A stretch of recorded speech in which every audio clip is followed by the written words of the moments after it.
Assalamualaikum warahmatullahi wabarakatuh. Perkenalkan, nama saya Ahmad Zufar dari kelas 12 RPLC absen 1. Di sini saya ingin menjelaskan materi tentang DBMS, DDL, dan DML. Yang pertama ialah pengertian DBMS. DBMS adalah suatu sistem atau software yang dirancang untuk khusus mengelola suatu database serta menjalankan operasi terhadap data yang diminta oleh banyak pengguna. Contoh-contoh DBMS yaitu yang pertama ialah MySQL. Perangkat lunak DBMS yang pertama ini adalah MySQL, yang banyak digunakan karena memang tersedia secara gratis, sehingga aplikasi ini cocok untuk digunakan bagi bisnis-bisnis yang sedang berkembang. Namun, tidak berbayar, tapi tingkat keamanannya cukup baik dengan kecepatan akses data yang selalu stabil. Akan tetapi, perangkat ini kurang kompatibel dengan bahasa pemrograman Fox Pro, Visual Basic atau VB, serta Delphi. Lalu kurang mampunya ia untuk menangani data yang jumlahnya terlalu besar ataupun banyak. Contoh yang kedua ialah Oracle. Jika Anda menginginkan perangkat lunak DBMS yang bagus serta berbayar, Anda bisa memilih software Oracle.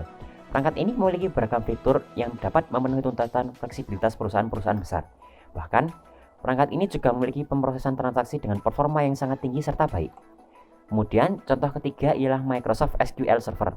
Selain Oracle, perangkat lunak DBMS ini juga cocok diaplikasikan pada sistem jaringan komputer perusahaan-perusahaan besar karena ia memiliki kemampuan mengelola data yang besar serta banyak. Microsoft SQL Server ini memiliki sistem pengamanan data yang baik, serta fitur backup, recovery data, serta rollback data. Namun, sesuai namanya, perangkat ini hanya bisa berjalan pada OS Windows saja. Kemudian contoh yang keempat ialah Firebird. Perangkat lunak DBMS lainnya adalah Firebird sebagai sistem manajemen basis data yang relasional. Firebird menawarkan fitur yang sesuai dengan standar SQI 2003 serta ANSI SQL 99, serta dapat bekerja pada OS Windows dan Linux. Kemudian pengertian SAM. XAMPP adalah sebuah paket perangkat lunak atau software komputer yang sistem penamaannya diambil dari akronim kata Apache, MySQL dulu, ataupun MariaDB sekarang, PHP, serta Perl. Sementara imbuhan huruf X yang terdapat pada awal kata berasal dari istilah cross-platform sebagai simbol bahwa aplikasi ini bisa dijalankan di 4 sistem operasi berbeda, seperti OS Linux, Windows, macOS, serta Solaris. Yang pertama ialah cara install SAM. Pertama, Anda harus menyiapkan file SAM terlebih dahulu dengan cara mendownload link lewat berikut. Tenang, file ini bersifat gratis kok, sehingga Anda tidak perlu mengeluarkan biaya lisensi sepersen pun atau sedikit pun. Yang kedua, setelah file berhasil di-download dengan sempurna, langkah selanjutnya ialah menyiapkan space atau ruang harddisk di laptop ataupun komputer, dengan minimal masih menyisikan satu ROM sebesar 1 GB guna mengampung gambar, teks, video, serta dokumen website. Yang ketiga ialah run aplikasi installer atau versi lainnya yang lebih mutakhir. Kemudian yang keempat ialah akan ada tab baru yang terbuka sebagai indikasi dimulainya proses instalasi. Pada proses ini, Anda akan diminta untuk memilih bahasa Indonesia ataupun English. Pilih saja yang bahasa Indonesia, kemudian klik Next. Setelah itu, Anda akan diminta untuk memilih komponen yang digunakan. Standar server web berbasis CMS WordPress menggunakan MySQL, FileZilla FTP Server, serta Apache. Sedangkan dari bahasa pemrograman bisa menceklis pilihan PHP MyAdmin, PHP, serta Perl. Kemudian klik Next.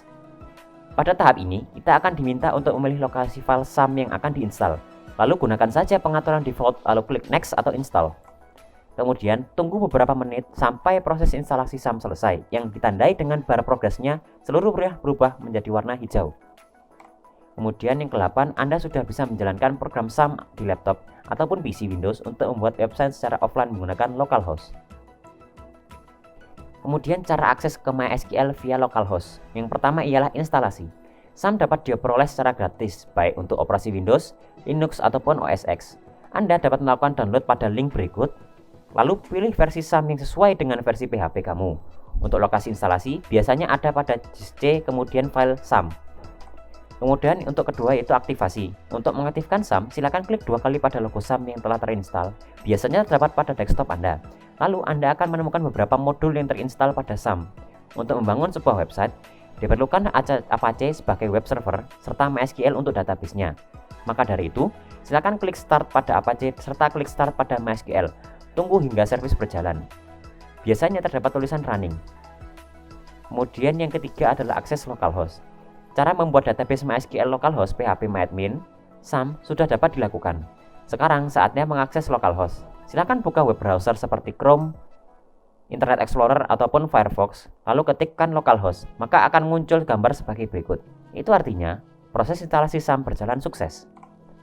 Kemudian berikut adalah cara membuka MySQL via command prompt atau CMD. Yang pertama ialah buka CMD, yaitu dengan cara klik Start, Aksesoris, kemudian klik Command Prompt, maka akan tampil seperti gambar di bawah ini.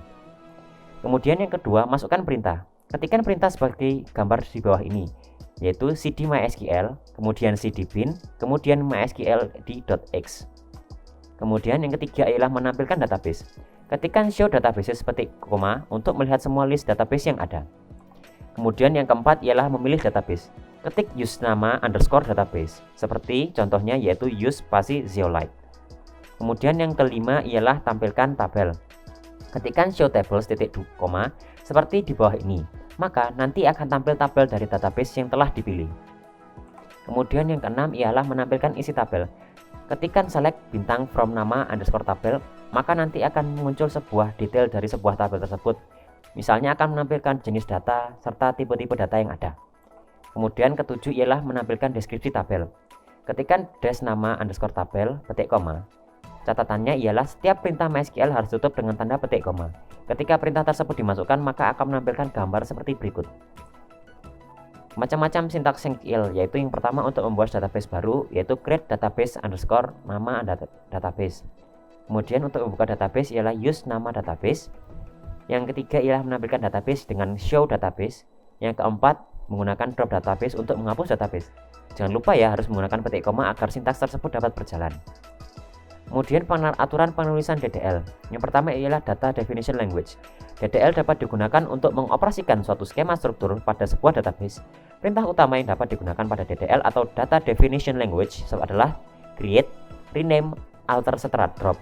Contoh pertama ialah create table buku underscore purpose dalam kurung ID integer primary key, kode underscore buku varchar dalam kurung 20 0, judul underscore buku varchar dalam kurung 225 not 0, tanggal underscore terbit date 0, tutup kurung petik koma. Ataupun contoh yang kedua ialah alter table buku add penulis varchar dalam kurung 100 petik koma. Lalu alter table buku drop kolom judul underscore buku petik koma. Lalu untuk aturan penulisan DML atau Data Manipulation Language.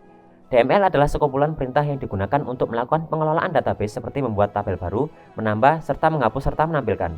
Perintah utamanya ialah update, delete, insert, serta select. Contoh pertama ialah select bintang from buku untuk menampilkan isi dari tabel buku. Ataupun contoh kedua yaitu update buku, set judul underscore buku, programmer where ID sama dengan 1123, titik koma. Ataupun contoh ketiga ialah insert into buku dalam kurung ID kode buku, judul underscore buku, tanggal underscore terbit dalam kurung values, buka kurung 1124, dalam petik KO2, buka petik designer, 2013 strip 1 strip 11, tutup kurung petik koma. Sekian penjelasan dari saya. Terima kasih telah mendengarkan. Kurang lebihnya saya mohon maaf. Wassalamualaikum warahmatullahi wabarakatuh.